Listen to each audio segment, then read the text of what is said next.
Je voudrais qu'on commente aussi ce sondage qui a été publié ce matin dans le JDD. L'IFOP, qui sonde le regard des Français depuis 2005, tire un bilan quand même assez alarmant. Bonsoir Frédéric Dabi, directeur général de Opinion de l'IFOP. Merci d'être avec nous en direct sur Europe 1 ce soir. Merci. Alors écoutez, j'ai regardé et j'ai lu, comme vous peut-être effectivement, les résultats de votre sondage. Ça fait depuis 2005 que vous sondez un peu l'ambiance, la mentalité des Français. Et là, vous nous dites, mais alors on a touché le fond, profonde déprime et peu d'espoir de rebond. Et c'est les classes moyennes qui ont le plus le mouron. Vous aviez jamais vu ça ? Ça se traduit comment dans ce sondage ? Vous avez à peu près tout dit. C'est une enquête qu'on mène depuis 20 ans avec le journal du dimanche sur tout simplement l'image de la France auprès des Français. Une question très simple. Alors je serais moins catastrophé que vous. C'est-à-dire que on voit qu'il y a eu un petit effet Jeux Olympiques qui ont été une sorte de shoot anti-déclin. Une sorte de parenthèse enchantée. Qui continue avec les Paralympiques, évidemment. Exactement, avec en plus les bonnes nouvelles que vous venez d'annoncer, les 6 nouvelles médailles du jour. Quand on interroge les Français, ils sont 80% à dire que la France a beaucoup d'atouts. Ils sont moins nombreux que la moyenne à dire que la France manque de confiance en elle. Mais, il y a un grand mais, tout cela a été une parenthèse enchantée. Ça n'empêche pas le déclin être la représentation structurante qui est la plus fortement associée à la France, cette image de la France qui tombe, qui n'est plus un modèle pour l'extérieur, qui connaît des institutions en crise. On va publier demain, sans faire un mauvais teasing, une enquête sur les priorités des Français. Comme chaque année, la santé, l'éducation sont le reflet de ce sentiment de déclin. Et vous le disiez, il y a une sorte d'écho entre le sentiment de déclassement personnel du côté des classes moyennes et ce sentiment de déclin. Et puis, par rapport à vos discussions précédentes avec vos deux invités, sur les politiques. Salue, mais c'est terrible le regard que les Français portent. Très sévère. Mais en même temps, Frédéric Dabi, quand on voit ce qui se passe en ce moment, comment voulez-vous que les Français, effectivement, aient un regard positif sur les personnalités politiques ? Enfin, c'est le bazar partout, non ? Vous avez raison, parce que les Français, par rapport à votre échange récent avec vos deux invités, ne sont pas sur une logique de casting. Ils sont sur une logique de résultat. Ils veulent que le politique change la vie, pèse sur la vie quotidienne des Français. C'est pour cela que quand on s'intéresse à la cote des élus locaux, les maires, les présidents de conseils départementaux ou régionaux, les résultats sont nettement meilleurs. Mais pour les élus nationaux, il y a ce sentiment que les politiques ne changent plus la vie. Et puis, il y a effectivement, depuis maintenant 7 semaines, cet épisode qui n'en finit pas, qui ne passionne pas les Français. L'urgence à nommer un nouveau Premier ministre intéresse plus un microcosme, même si finalement on arrive à la rentrée scolaire, on est dans une forme de money time, les Français veulent qu'il y ait un Premier ministre. Les Français veulent qu'il y ait un Premier ministre. Maintenant seulement. Une clarification de la situation. Voilà, une clarification. Alors, il y a Christophe Jacubizine qui a une question à vous poser. Oui, Frédéric Dabi, je voulais savoir bonsoir. Je voulais savoir si vous avez pu mesurer dans votre sondage si les Français étaient prêts à un gouvernement de coalition, donc un grand centre en fait, ou est-ce qu'ils sont en demande de radicalité, qu'elle soit de droite ou de gauche ?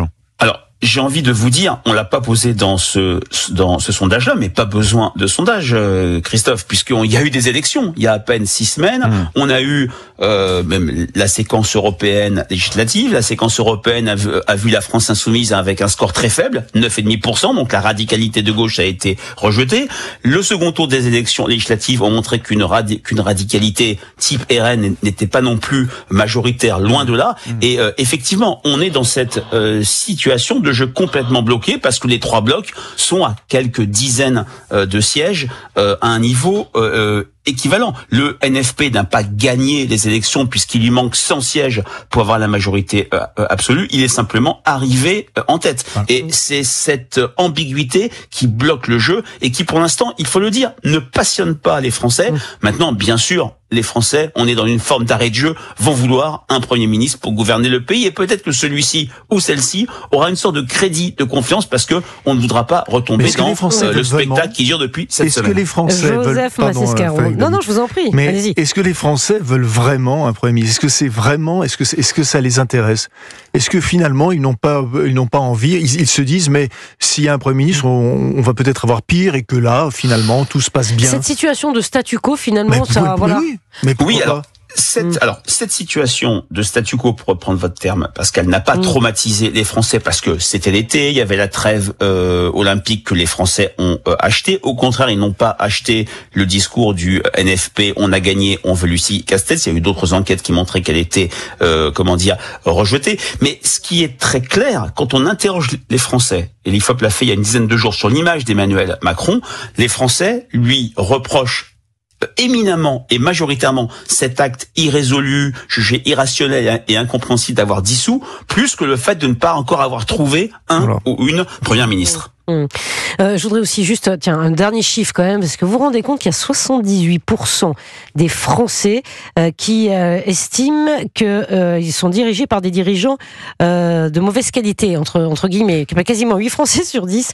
Mais c'est ce qui est dans votre sondage, Frédéric Dabi. Je vous vois sourire, Christophe Jacubizzi, mais il y en a que seulement 22% qui estiment qu'on est dirigé par des personnalités politiques de qualité. C'est-à-dire quoi? C'est un peu ce que vous disiez, Joseph Massescaron, c'est-à-dire que finalement les Français, un Premier ministre de ci, de ça, finalement, ça n'a pas changé grand-chose, quoi. C'est ça? Si les résultats ne sont pas au rendez-vous,